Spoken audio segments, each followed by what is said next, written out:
আসসালামু আলাইকুম গাইস। আজকে আমি আপনাদের সঙ্গে আমি কি রান্না করি সেটা ভিডিও নিয়ে চলে আসলাম। তো আজকে আমি রান্না করব কবুতরের মাংস। এখানে আমি একটা কবুতর মাংস ভালো করে ধুয়ে নিয়েছি। একটা কবুতর অনেকখানি মাংস হয়েছে। আর এখানে আমি 4টা পেঁয়াজ কেটে নিয়েছি। আর এখানে আমি আদা রসুন বাটা আর মশলা পেস্ট করে নিয়েছি। তো এখন বন্ধুরা আমি মাংসতে পরিমাণ মতো লবণ, মরিচের গুঁড়ো, হলুদ গুঁড়ো দিয়ে দিব। তো বন্ধুরা এখানে আমি সব পরিমাণ মতো দিয়ে দিয়েছি।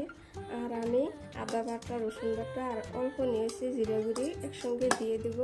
মশলার পেস্টখানে আমি দিয়ে দিব। তারপরে এখানে আমি অল্প পরিমাণ তেল দিয়ে দিব। এখন আমি ভালো করে মিশিয়ে নিব। আর এই তো আমার মিশানো হয়ে গেছে। এখন আমি উঠিয়ে দিব। তো আমার কড়াইটা গরম করা হয়ে গেছে। এখানে আমি পরিমাণ মতো তেল দিয়ে দিব।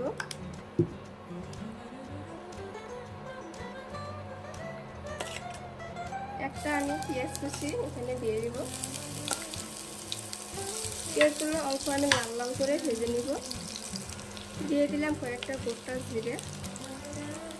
পেঁয়াজগুলো আমার ভাজা হয়ে গেছে। তো এইখানে আমি কবুতরের মাংসগুলো ঢেলে দিব। ঢেলে দিয়ে ভালো করে নেড়ে চেড়ে নিয়ে নিব।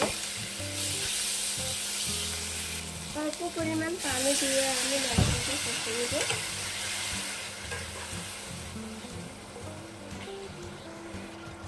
তো এখানে আমি কেটে রাখা পেঁয়াজগুলো দিয়ে দিলাম। তো এবার আমি পেঁয়াজ দিয়ে আর মাংস দিয়ে একসঙ্গে অল্প সময় কষে নেব। দেখেন বন্ধুরা আমার মাংসের থেকে পেঁয়াজের পরিমাণটা বেশি হয়ে গেছে।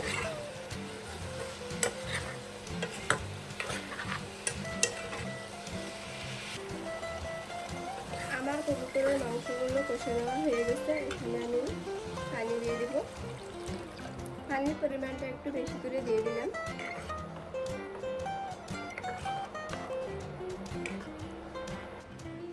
তো আমি রান্নাটা উঠিয়ে দিয়েছি। তা আমার কিছু কাপড় ধোয়া আছে, কাপড়গুলো আমি ধুয়ে নিয়ে তারপরে আমি আবার রান্নাতে চলে যাব। তো বন্ধুরা আমার সাথেই থাকবেন। আর কাপড় ধোয়া হয়ে গেছে আর এদিকে আমার রান্নাটা হয়ে গেল। তো এখন আমি অফ করে দেব। আর অল্প করে আমি গোসলটা সেরে তারপরে আমি ভাত খেয়ে নেব। তো বন্ধুরা আমার রান্নাটা কেমন হলো প্লিজ কমেন্ট করে জানাবেন। আর সবাই ভালো থাকবেন, সুস্থ থাকবেন। আল্লাহ হাফিজ।